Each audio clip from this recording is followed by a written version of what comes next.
Today we're talking to Dr. Robi Ludwig, an award-winning psychotherapist and reporter. She's currently the executive producer and host of the Facebook Live show Talking Live, and in both clinical settings and in her private practice, she's treated all forms of mental illness, including substance abuse and grieving, job stress, and the more common social and parenting issues. Thanks for talking with us, Dr. Robi. Thanks so much for having me. Let's start with the biggest question. How do financial stressors and economic anxiety affect mental health? It has a huge impact on mental health. In fact, when there are financial stressors, especially like the ones we're seeing right now, where you said it so perfectly, we're in an economic free fall, there's increased depression, anxiety, increase in alcoholism or substance abuse, and in the worst case scenario, there's suicidality and suicidal feelings that also can come up. So what are some tips with dealing the stress of losing your job or having a pay cut? Well, I think it's really important to settle with the reality and acknowledge what's going on. So if you've lost your job, understand it as a setback. It's not necessarily a permanent situation. And take time to regroup. Look at your resume, fix it, begin to network. Right now we see there are a lot of Zoom networks that are going on. Reach out to people that you know to try to see what your next step is. Conserve your finances, talk to people you love for support, and just really give yourself time to regroup and think creatively and out of the box about what your next step is. Let's talk about the phrase essential workers. It's become the go-to wording for minimum wage jobs. Does that in itself bring a point of anxiety to workers who fall in that category? You know, I am sure that they are experiencing increased anxiety because they have to be out in a way that's not really considered safe right now. So certainly they're dealing with packages and people in a way that we're not really supposed to given social distancing. Having said that, I also think that there's an appreciation for these workers, that they're needed, that they have jobs at a time when people are losing jobs. I have found in general that the public is very appreciative of them in a way that they might not have been before. So I think in the past they kind of faded into the background, and now there's more appreciation. And so how can these employees balance going into work every day while dealing with the very real stress of jeopardizing their health? How can they manage that anxiety? Well, I think they need to do some self-talk and also get educated with the facts. You need to follow the facts. So do everything that's considered healthy. Wear a mask, wear gloves, make sure you're washing your hands. Try to keep social distance as much as possible. Clean your clothes. Make sure that you're very hygienic during this time.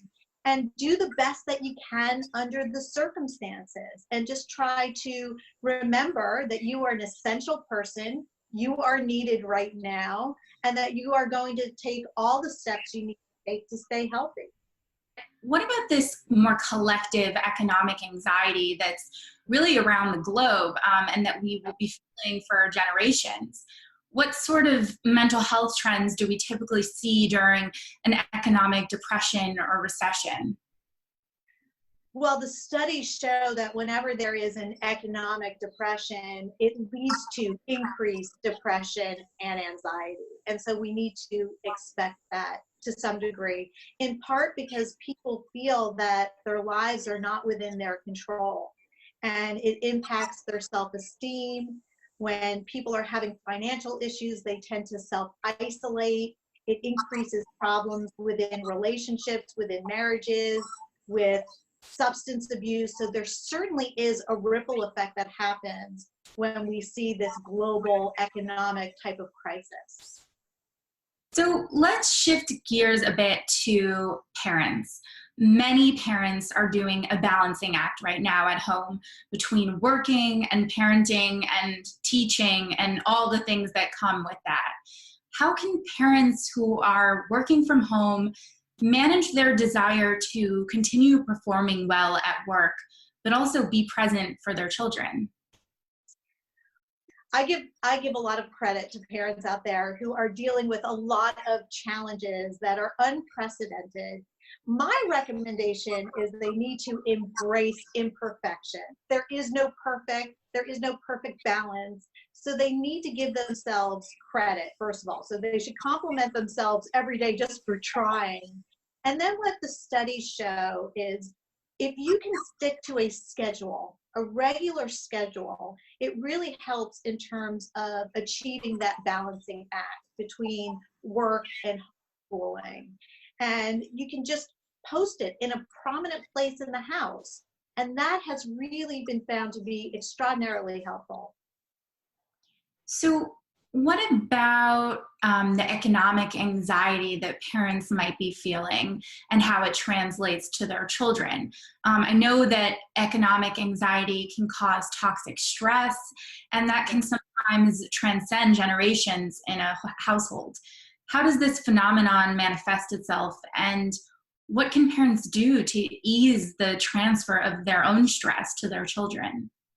And as we see today, it's very hard when people are all in the same space, right? So even if parents are trying to have a private conversation, information gets leaked out and overheard.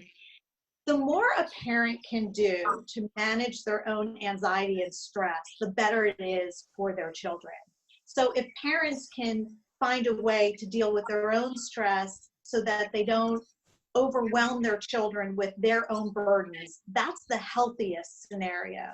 Having said that, when parents can't really do that, they're overwhelmed, they're more irritable, they're angry, they're pessimistic about their future, these feelings really can get absorbed by the children and impact everything from their brain health, their physical health, to their emotional health. So it's really important for parents to try to keep that in mind.